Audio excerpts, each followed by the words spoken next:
Okay, so we're going to start off by copying down a bit of a note. I'll ask the supply teacher to pause the video here in a moment just to give you time to copy all this down. Don't stress out about whether we understand it all yet, because I'm going to walk you through it. So just pause the video here and we'll come back in a second. Okay, so first thing you should notice is, of course, the title, Exponential Growth and Decay, because because this is the third time that we are looking at exponential growth and decay. We did this in grade 11. We answered questions there, except they were kind of staged questions where we could just use the exponent rules and common bases and things like having bacteria double and everything like that. So they were good questions to start off with, but a little bit easier. Then last semester with the higher functions one, we recognized that all those ones don't normally work out nice and pretty. So we could have ones where common bases didn't work. So we had to use logarithms. So we introduced logarithms. Now we're going to go off and realize that not all logarithms are the same, and not all growth or decay is a nice little pattern. Certain quantities grow or decay at a rate that is proportional to its size.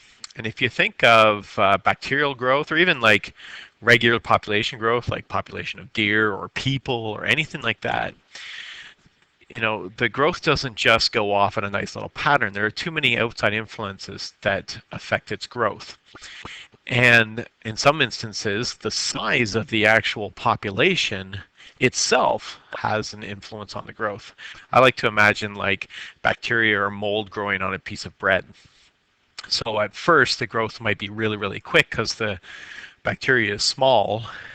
So there's a lot, not very much bacteria, but lots of environmental things that are helping. There's lots of food, so to speak, and easy to multiply and grow.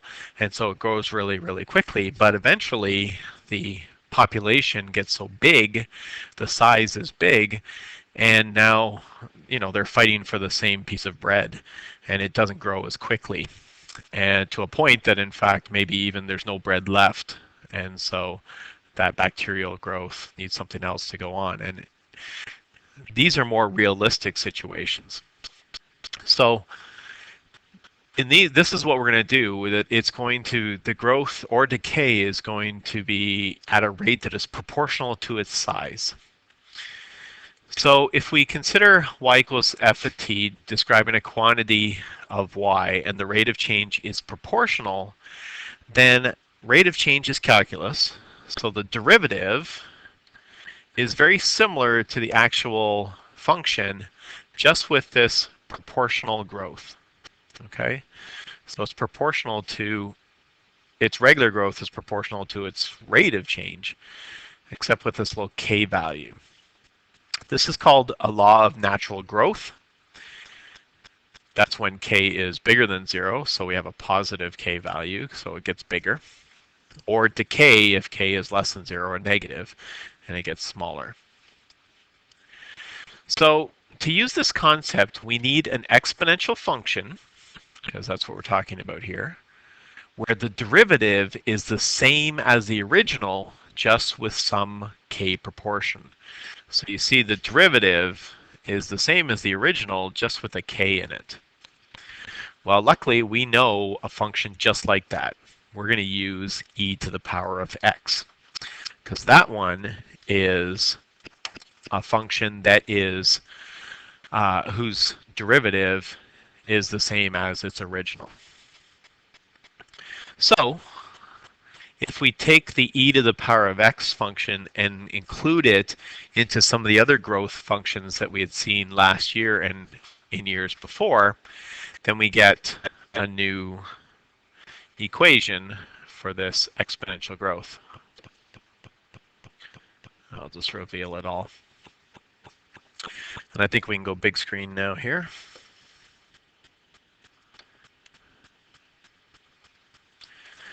So we get this new function right here.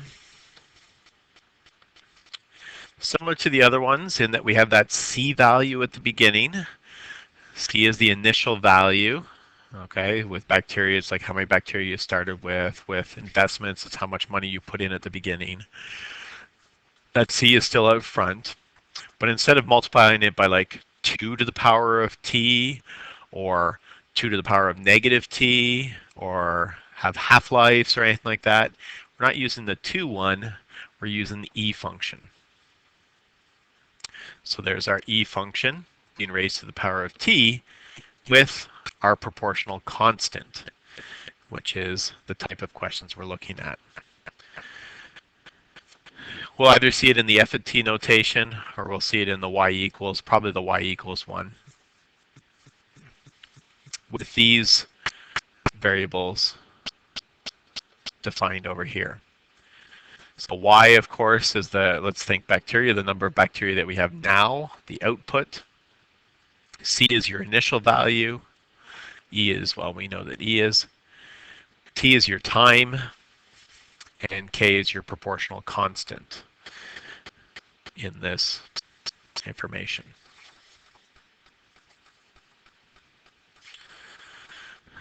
So hopefully you've had enough time to write down that extra stuff. If not, just wait for a second. And then we're going to start example 2. Or sorry, example 1. And I'll give you, this is where the video is going to end, but we can pause it here so you can copy it down. And the next video we'll start answering this question.